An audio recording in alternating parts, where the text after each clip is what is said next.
Muy bien, ahora vamos a hablar de los niveles afectivos. Esta parte es muy interesante y también muy conceptual para poder entender las diferentes implicaciones que hay en la formación de las habilidades socioemocionales. Muy bien, en esta diapositiva vamos a ver los diferentes niveles de los estados afectivos o emociones en general. El cuadro se lee empezando de abajo hacia arriba y luego la repercusión de arriba hacia abajo. Si vemos el primer recuadro de la parte inferior, veremos que aquí se encuentran las emociones básicas, es decir, donde se encuentran los estados de las sensaciones que nos van llegando a nuestros cuerpos. Y estos estados sensoriales pueden ser de placer o displacer y se desencadenan necesariamente por un estímulo. Hay un afecto, es decir, se ven afectadas las sensaciones del hambre, de la ira, de la sed, es decir, están relacionadas con las funciones vitales. Y por lo tanto también hay afectos emocionales que tienen que ver con la generación de bienestar o malestar, de acercamiento o de alejamiento con alguna persona. No hay un proceso educativo en esta parte de las emociones básicas, sino que de alguna manera llegan a nosotros y se responden.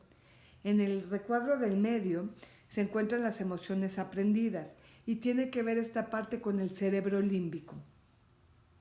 Aquí de alguna manera es importante el condicionamiento clásico, es decir, lo que ha pasado cuando nosotros manifestamos estas emociones y las respuestas que hemos tenido del exterior. También tiene que ver parte del condicionamiento operante, es decir, qué ha pasado con el reforzamiento, ya sea positivo o negativo, para mantener dentro de nosotros el propiciar este tipo de conductas o no. Y también tiene que ver la parte de hábitos emocionales. Aquí juega un papel importante el proceso educativo. ¿Por qué? Porque si nosotros solemos premiar o castigar ciertas respuestas a ciertos estímulos dados, estaremos formando emociones que se condicionan a los acontecimientos del ambiente. Pero por su parte, si empezamos a resignificar las experiencias vividas y logramos que empiece a haber un cierto interiorización de cómo me siento a partir de la reacción o de la acción ante ciertos acontecimientos, estaremos formando también la base de la motivación intrínseca. Y por último, en el recuadro superior, el recuadro en verde, vienen las emociones conscientes de procesos terciarios. Es decir, aquí es donde realmente residen los procesos cognitivos y es cuando de manera consciente se puede provocar el sentir de manera diferente o el resignificar las emociones vividas. Aquí es donde juegan un papel importante las funciones cognitivas, ejecutivas, de pensamiento y de planificación.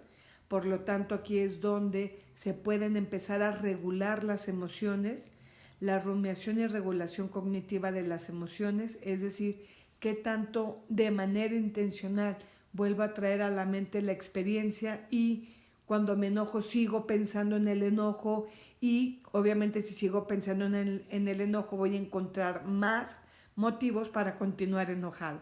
Entonces esta rumiación y regulación puede ayudarnos a acrecentar el sentimiento de malestar, ojo, o a ponerle un alto y poder empezar a poner procesos de regulación. Y aquí es un proceso, como lo habíamos dicho, netamente cognitivo, por lo tanto el proceso de voluntad, de libertad, de elegir cómo me quiero sentir, en qué intensidad me quiero sentir así, juega un papel importante. Por lo tanto, de abajo hacia arriba es cómo surgen las emociones y cómo se van madurando y cómo se van resignificando, y de arriba hacia abajo es la experiencia de haber vivido o haber practicado ciertas habilidades emocionales para poder validar lo que siento, poder detectar su origen y por lo tanto poderlas manejar de una manera más educada. Cada emoción predispone a una forma de comportamiento, fight or flight. Esta parte es importante porque la emoción viene de la misma raíz etimológica que motivación, es decir, ambas ayudan a que la persona actúe de cierta manera. Y puede ser que esta manera de actuar sea de una manera combativa o puede ser de una manera en la cual yo busque una negociación o busque un ganar-ganar para las personas que están en mi entorno. Hay una teoría que se llama la atribución causal y la forma en cómo yo aplique la atribución causal, afecta a la emoción presente y a la motivación futura. La atribución causal puede ser cuando yo determino qué elementos o qué factores, ya sean internos o externos, impactan en mi comportamiento e impactan en las decisiones que yo tomo. Esta atribución causal tiene que ver mucho con la motivación intrínseca y la motivación extrínseca. Esta fue una teoría propuesta por Weiner en la cual va poniendo los grandes atributos son internos y externos y estos pueden ser estables e inestables. Y fíjense cómo en el recuadro de doble entrada, cuando es interna e inestable, de alguna manera hay un cierto esfuerzo. Pero cuando es interna y estable, ya se manifiesta en una capacidad. Es decir, cuando yo sé que puedo y pongo los medios para poderlo lograr. Cuando es externa e inestable es suerte, y esta suerte puede ser buena suerte o mala suerte, o estable, externa, y entonces ya se vuelve una dificultad. ¿Cuántas personas atribuyen a puras causas externas y estas de manera estable la fortuna o disfortuna que le puede suceder en su vida? Esto va a repercutir muchísimo en los alumnos, por ejemplo, el pensar que son buenos o malos estudiantes o que tienen buenos o malos docentes. De alguna manera, desde ahí empieza cómo yo atribuyo la fortuna o las decisiones que voy tomando a cuestiones internas o externas. Vamos a leer juntos esta diapositiva y dice: las experiencias que vivimos nos van aportando una serie de impresiones y aprendizajes que van poco a poco condicionando nuestras expectativas en el futuro, nuestros intereses y por tanto también nuestra motivación para hacer o no hacer ciertas cosas. Esta parte es bien importante porque hablamos de un condicionamiento de nuestras expectativas futuras. Por lo tanto, el ayudar a los niños desde pequeños, desde preescolar y desde primaria, qué atributos personales o qué atributos del ambiente ayudan a conseguir tales resultados, ayuda a tener una objetividad para poder diferenciar lo que está en mis manos y puedo llegar a hacer y lo que de verdad no está en mis manos y debo de aprender a resignificar. Continuamos. Y cada vez que vivimos una determinada experiencia, sobre todo si ésta tiene consecuencias especialmente relevantes para nosotros, tendemos a hacer un juicio sobre el cual o cuáles han sido los principales factores que han contribuido al resultado de esa experiencia. Y aquí es donde viene el aprendizaje. Es decir, atribuimos una causa a las diferentes situaciones que nos ocurren. Y esta causa puede ser provocada por mí interna o provocada por el otro externo. La experiencia por sí sola no aporta sabiduría, sino que la sabiduría se logra si hay una reflexión sobre la experiencia. Fíjense esto que tiene que ver, por ejemplo, en la retroalimentación de una evaluación, en la retroalimentación de un examen, para poder, después de esa experiencia de evaluación, poder determinar si fue mi estudio, mi forma de estudio, mi cantidad de estudio, o bien la dificultad de la materia, la dificultad de las preguntas, el poder establecer dónde estuvo la causa de haber tenido una buena calificación o de haber tenido una calificación que refleja un desempeño malo. Por las atribuciones, que pueden ser internas o externas, se deriva en lo que se llama el locus de control. Este locus de control es al cual le voy a dar prioridad para poder moverme o poder realizar ciertas acciones.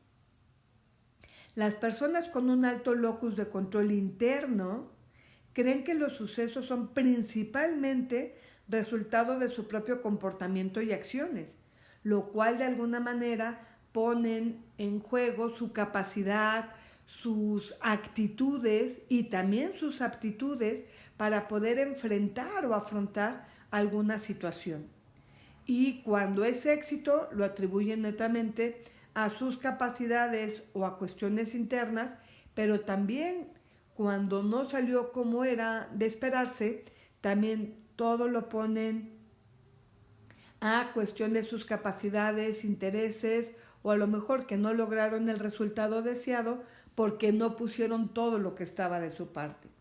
Mientras que las personas que poseen un alto locus de control externo piensan que las cosas pasan y vienen determinadas fundamentalmente por los demás, por el destino o por la suerte. Es decir, el tener un buen trabajo, el que les haya ido bien en un examen, es porque se llevan bien con el maestro, porque la materia está fácil, por si vemos los amuletos que hay al lado, el trébol de 4 hojas, el gato negro. Entonces todo tiene que ver por el contexto. Si les va bien es porque tienen un contexto que los favorece, si les va mal es porque, pobre de ellos, siempre el destino o el ambiente está en contra de ellos. Esto como educadores y como padres de familia es muy importante. Tendríamos que ver qué locus de control estoy yo manejando como un adulto significativo entre ellos y también poder detectar e identificar en cada uno de ellos cómo lo están manifestando y sobre todo si las reflexiones que están haciendo son objetivas. Hay un dicho que dice: Señor, dame la gracia o la facultad para poder cambiar lo que está en mis manos y poder significar y de alguna manera afrontar lo que no está en mis manos. Y también sabiduría para distinguir entre unos y otros. Hay cosas que sí están dentro de nuestro locus de control interno, pero hay cosas que de verdad escapan a nuestro locus de control interno. Por ejemplo, pudieran ser las consecuencias de un confinamiento voluntario. ¿Qué sería lo más saludable, lo más sabio y lo que demuestra madurez? Pues bueno, sería el poder hacer una evaluación objetiva y poder afrontar y hacernos responsables de lo que nos tocaba a cada uno de nosotros. Es decir, es preferible caer en un locus de control interno a dejar todo a un locus de control externo. Esto es que es preferible que la gente sea responsable de sus actos y en definitiva, esta parte es bien importante, saber que ella tiene el control de su propia vida. Es decir, que de ella depende, por lo menos si no puede cambiar la situación, sí puede cambiar la forma en cómo ve y la forma en cómo valora y la forma en cómo actúa a esa situación en concreto. Vamos a ver en esta cuestión de la atribución causal también que tiene que ver la parte de los reforzadores. Y estos reforzadores puede ser simplemente la conciencia de sentirme bien o la conciencia de sentirme mal. Dice, las atribuciones causales del éxito basado en factores internos se ve reforzado por el sentimiento de autonomía, es decir, el que yo puedo elegir y yo afronto de manera responsable mis propias decisiones. Mientras que las atribuciones basadas en factores externos fomentan sentimientos de gratitud. Obviamente gratitud hacia esos factores. Es decir, si hubo un aumento de sueldo o un aumento de puesto, es gratitud hacia aquella persona que reconoció los esfuerzos o las capacidades que yo manifiesto en mi trabajo. También pudiera ser, por ejemplo, cuando los alumnos hacen un buen trabajo y necesitan que alguien externo reconozca estas cualidades de su trabajo. Por el contrario, con las atribuciones causales del fracaso, basados en factores internos, se debilita el sentimiento de autonomía, porque de alguna manera se empieza a dudar de las capacidades, de las decisiones y del afrontamiento que nosotros vamos teniendo ante esas situaciones. Mientras que las basadas en factores externos promueven sentimientos de resentimiento. Y aquí es cuando empezamos a escuchar es que siempre la traen contra de mí, nunca me valoran, es que el consentido es tal persona, y de alguna manera, como van teniendo situaciones de fracaso de manera permanente y la atribución que yo se la doy siempre es un factor externo, pues entonces eso va generando que yo me encuentre resentido con el exterior e inclusive con las personas queridas que me rodean. Esta estabilidad en la atribución causal vamos a ver cómo genera la permanencia de las causas.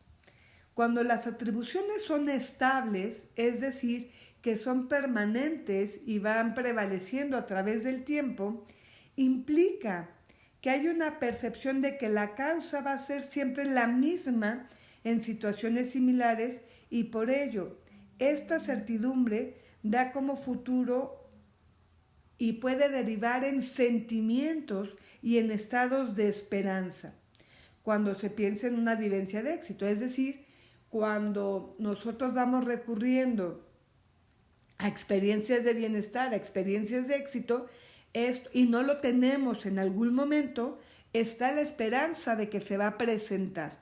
Es decir, está la esperanza que cuando salgamos de la pandemia podemos volver o regresar a disfrutar de algunas cuestiones que teníamos antes del confinamiento.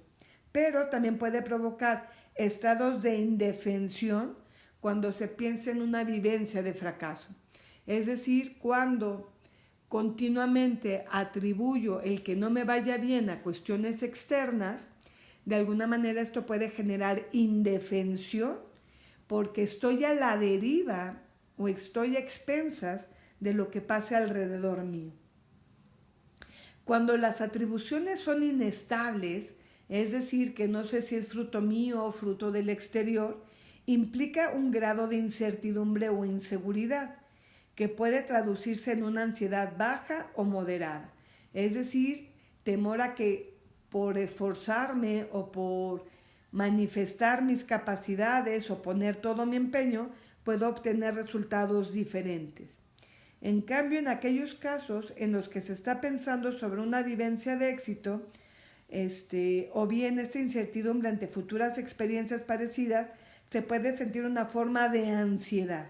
Es decir, en una parte hay incertidumbre porque de repente no sé cuál atribución causal, si fue fruto de mi capacidad o fruto del medio ambiente o parte y parte, eso genera incertidumbre, pero cuando suelo atribuir todo al exterior, de alguna manera hay mayor ansiedad y por lo tanto el reto a superar se puede evidenciar o se puede manifestar como mala suerte.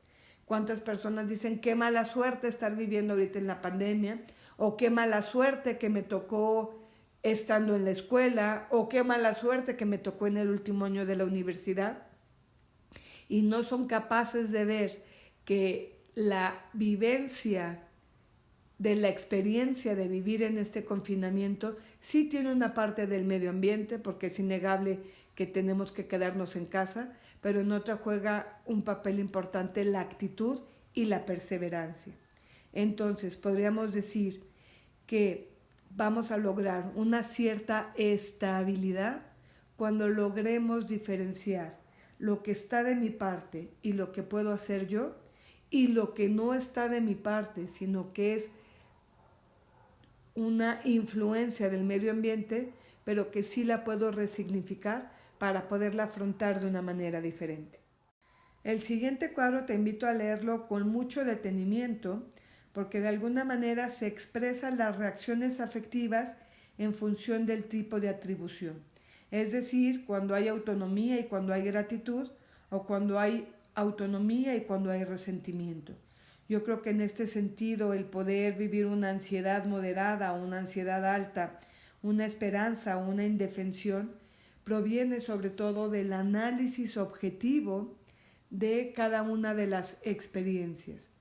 Y retomo, cómo poder diferenciar la parte personal, la parte de capacidad, de actitud, de aptitud, de motivación, y poder diferenciar lo que nos acontece. Este cuadro también nos va a ayudar a poder establecer con mayor argumentación el caso que se te presenta en este módulo de motivación. Muchas gracias.